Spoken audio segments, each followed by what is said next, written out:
আমাদের মহান নেতা জাতির পিতা বঙ্গবন্ধু শেখ মুজিবুর রহমানকে স্মরণ করে তাঁর অসমাপ্ত আত্মজীবনী পড়া শুরু করছি।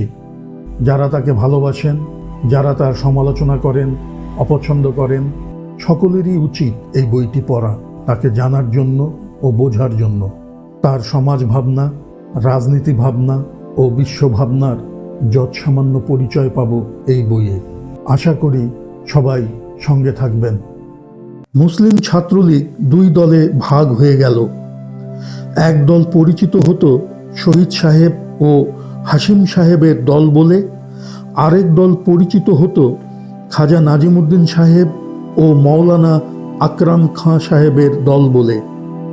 আমরা মৌলানা আকরাম খাঁ সাহেবকে সকলেই শ্রদ্ধা ও ভক্তি করতাম। তার বিরুদ্ধে আমাদের কিছুই বলার ছিল না। এই সময় একটা আলোড়নের সৃষ্টি হলো। হাশিম সাহেব শহীদ সাহেবের সাথে পরামর্শ করে মুসলিম লীগের একটা ড্রাফট ম্যানিফেস্টো বের করলেন।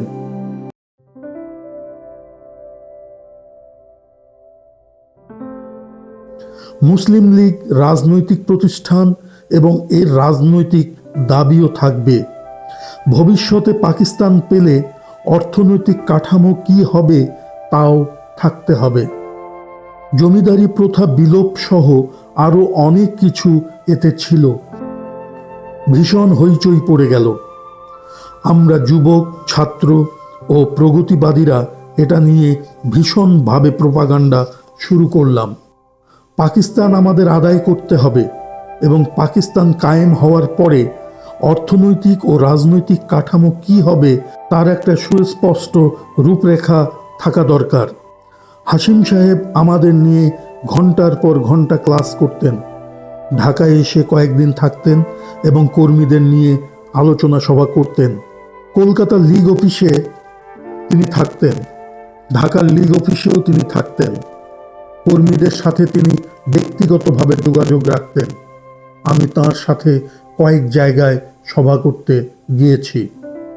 এই সময়কার একজন ছাত্রনেতার নাম উল্লেখ না করলে অন্যায় হবে, কারণ তিনি কোনো গ্রুপে ছিলেন না এবং অন্যায় সহ্য করতেন না। সত্যবাদী বলে তাকে শ্রদ্ধা করতেন। নেতাদের সকলেই তাকে স্নেহ করতেন। তার নাম এখন সকলেই জানেন, জনাব আবু সাইদ চৌধুরী, বার অ্যাট ল, এখন ঢাকা হাইকোর্টের জজ সাহেব। তিনি দুই গ্রুপের মধ্যে আপোষ করতে চেষ্টা করতেন। শহীদ সাহেবও চৌধুরী সাহেবের কথার যথেষ্ট দাম দিতেন। জনাব আব্দুল হাকিম এখন হাইকোর্টের জজ হয়েছেন। তিনি টেইলর হোস্টেলের সহসভাপতি ছিলেন। ছাত্র আন্দোলনের সাথে জড়িত ছিলেন। জজ মকসুমুল হাকিম সাহেব ছাত্রলীগের সাথে জড়িত ছিলেন না। বেকার হোস্টেলের প্রিমিয়ার হয়েছিলেন, ভালো ছাত্র ছিলেন, লেখাপড়া নিয়ে ব্যস্ত থাকতেন।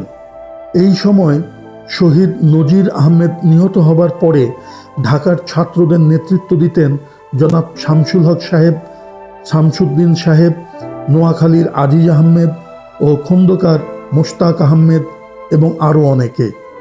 এরা সকলেই শহীদ সাহেবের ভক্ত ছিলেন। পরে হাশিম সাহেবেরও ভক্ত হন। এরা সকলেই ছাত্র আন্দোলনের সাথে সাথে মুসলিম লীগ সংগঠনকে কোটারির হাত থেকে বাঁচাবার জন্য মুসলিম লীগের কাজে যোগদান করেছিলেন। ঢাকায় প্রাদেশিক লীগের একটা আঞ্চলিক শাখা অফিস হাশিম সাহেব খোলেন 150 নম্বর মোগলটুলিতে। কমিউনিস্ট পার্টির মতো হোল টাইম ওয়ার্কার হিসাবে এরা অনেকেই যোগদান করেন।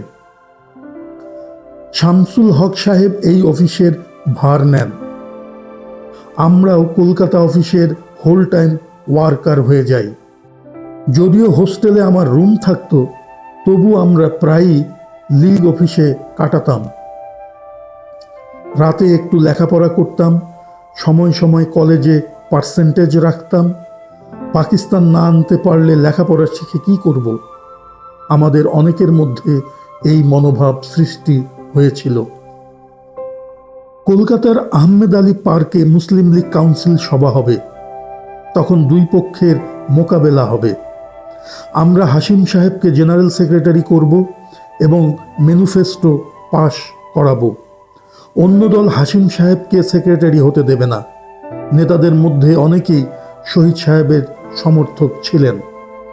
তারা শহীদ সাহেবকে সমর্থন করতেন, কিন্তু হাসিম সাহেবকে দেখতে পারতেন না। শেষ পর্যন্ত মৌলানা আকরাম খাঁ সাহেব, শহীদ সাহেব ও খাজা নাজিমুদ্দিন সাহেব বসে একটা প্যানেল ঠিক করলেন। হাসিম সাহেবই সেক্রেটারি থাকবেন, তবে ম্যানিফেস্টো এবার পাশ হবে না। একটা সাব কমিটি করা হবে। তাদের রিপোর্ট নিয়ে আলোচনা করে ম্যানিফেস্টো ঠিক হবে। আমার মনে হয় ম্যানিফেস্টো সম্বন্ধে এই সিদ্ধান্তই নেওয়া হয়েছিল। আর কি কি সিদ্ধান্ত হয়েছিল আমার ঠিক মনে নাই।